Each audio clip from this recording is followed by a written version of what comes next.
Hello student, मैं आपके लिए लाया हूँ मैथ के टॉप 5 क्वेश्चन बाय ट्रिक्स जो आपके डेली प्रैक्टिस प्रोग्राम के लिए बहुत ही लाभदायक होंगे।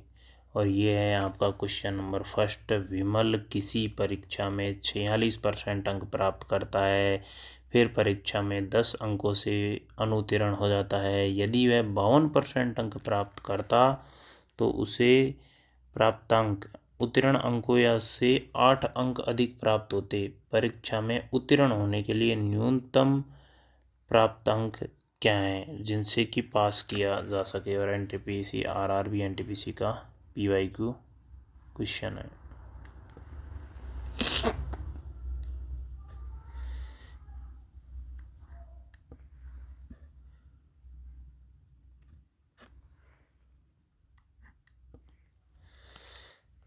यह 46% अंक प्राप्त करता है। अगर 46% अंक प्राप्त करता है तो 10 अंकों से अनुत्तीर्ण हो जाता है, यानी 10 अंक अधिक और प्राप्त होते तो पास हो जाता।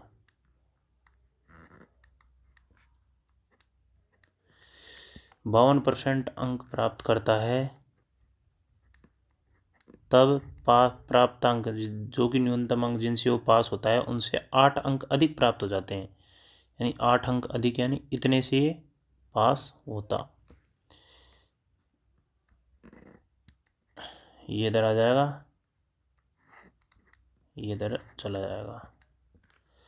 46 माइनस 52 माइनस 46 हो जाएगा 6%।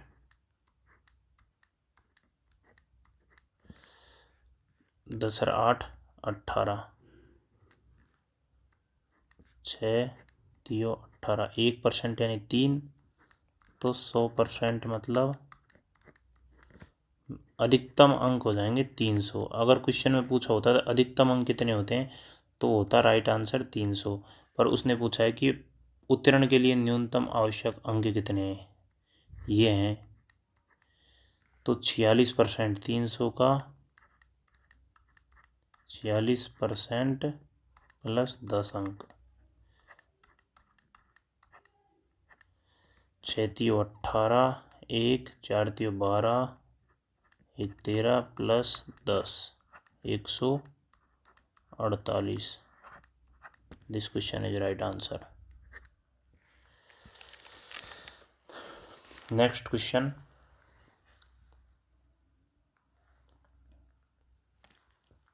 यदि एक व्यक्ति ने 9% साधारण ब्याज पर धनराशि उधार ली और उसे 3 वर्षों के लिए चक्रवृद्धि ब्याज की दर पर निवेश किया और उसे चक्रवृद्धि ब्याज की दर पर निवेश किया तो 3 वर्ष बाद उसे 1952 रुपये का लाभ प्राप्त होता है, तो उसने कितनी धनराशि उधार ली थी। यानी कि कोई व्यक्ति 9% साधारण ब्याज की दर से कोई धनराशि उधार लेता है और उसे चक्रवृद्धि ब्याज पर लगा देता है, तो उससे जो इंटरेस्ट प्राप्त होता है वो प्रॉफिट इंटरेस्ट 952 रुपये है। एसआई के हिसाब से 9% पर 3 साल से हो जाएगा 27%। और कंपाउंड इंटरेस्ट यानी सीआई के लिए 3 साल के लिए 10 प्लस 10 प्लस 10 गुणा 10/100, 2 साल के लिए हो जाएगा 10 10 20 और 1 21%। चलो 3 साल का अगला 10%, तो ये हो जाएगा प्लस 21 गुणा 10/100, यानी ये हो गया टोटल 31 प्लस 2.1 यानी 33.1।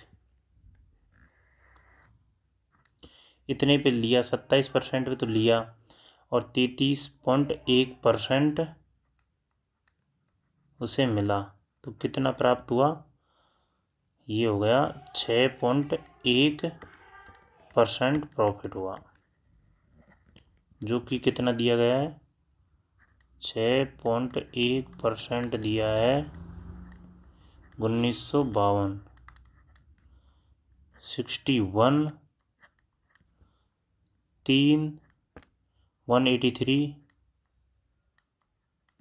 बचे 211, तो 61 इंटू 2 122 यानी 32%।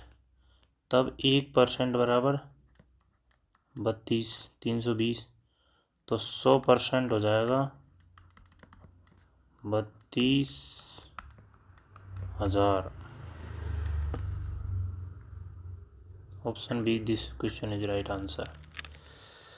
Next question friend, question number 3। 4 वर्ष बाद एक परिवार के 2 सदस्यों की औसत आयु 64 वर्ष होगी। 4 वर्ष पहले उनकी औसत आयु 3:1 थी। ये था अनुपात। उन दोनों में से छोटे की आयु क्या है भाई? 4 वर्ष बाद टोटल योग 64 है। प्रेजेंट वर्तमान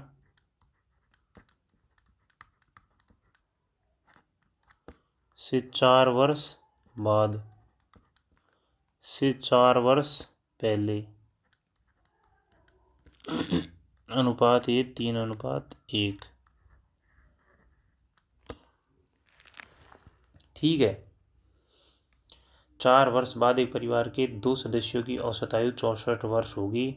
4 वर्ष पहले उनकी आयु का योग 3:1 था। उन दोनों में से छोटे की आयु ज्ञात कीजिए।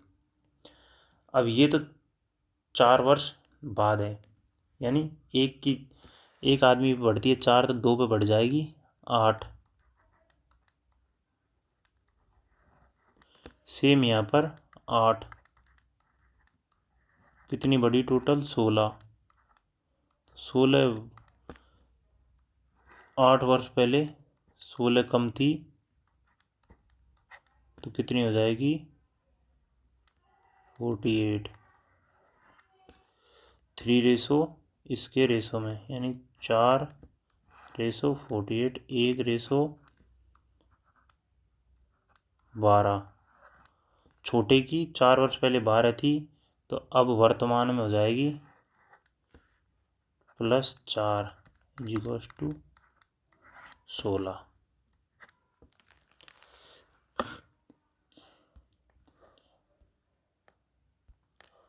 राइमा ने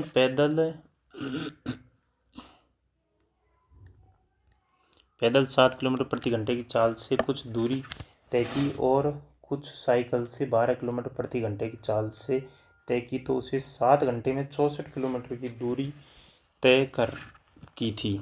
उसने साइकिल पर कितने घंटे यात्रा की? साइकिल पर कितने घंटे यात्रा की? अब हम इसमें लगा सकते हैं एलिगेशन।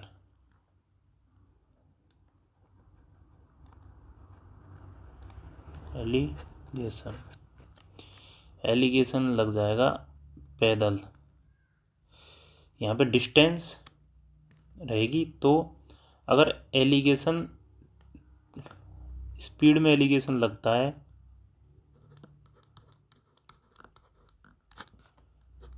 तो टाइम का रेशो प्राप्त होता है।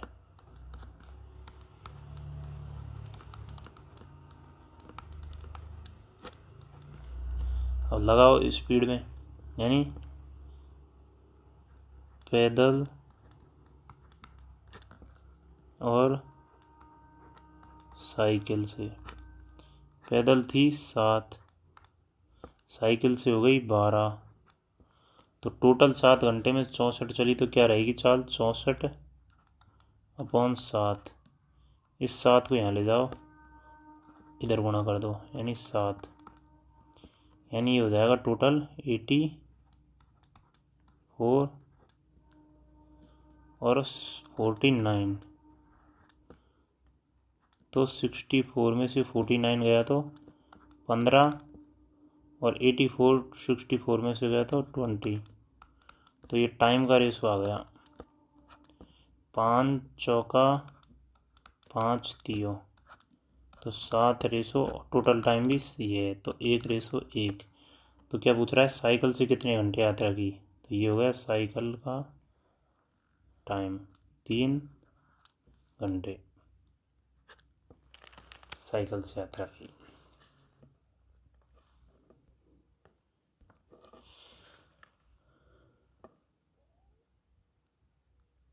एक रेलगाड़ी 50 मीटर लंबे स्टेशन प्लेटफार्म को 15 सेकंड में पार कर सकती है और 20 मीटर लंबे स्टेशन प्लेटफार्म को 10 सेकंड में पार कर सकती है। रेलगाड़ी की लंबाई क्या है। यहाँ पर अपन करेंगे चाल से,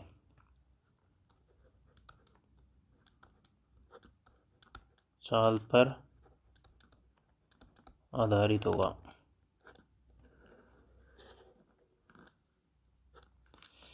भाई रेलगाड़ी की एक 50 मीटर लंबे प्लेटफार्म, रेलगाड़ी की लंबाई प्लस 50 मीटर लंबे प्लेटफार्म को पार करेगी 15 सेकंड में, और लंबाई, खुद की लंबाई प्लस 20 मीटर लंबे प्लेटफार्म को पार करेगी 10 सेकंड में। तो 5 दूना 5 तियो गुणा हो जाएगा 2L प्लस 100 बराबर 3L plus 60। L equals to 40 metre रेलगाड़ी की लंबाई। Option A right answer. हाँ फ्रेंड, ये दोस्तों आज के लिए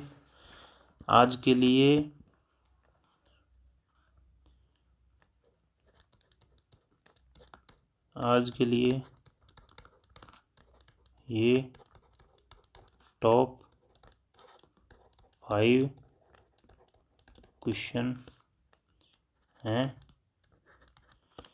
कल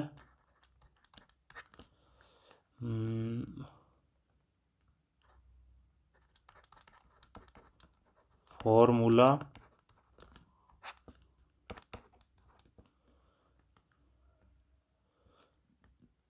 रिवीजन की वीडियो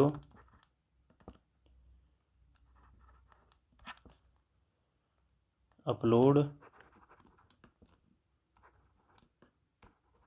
कर दूंगा, जो कि आपके लिए आने वाली एग्ज़ाम में हेल्पफुल हो सके।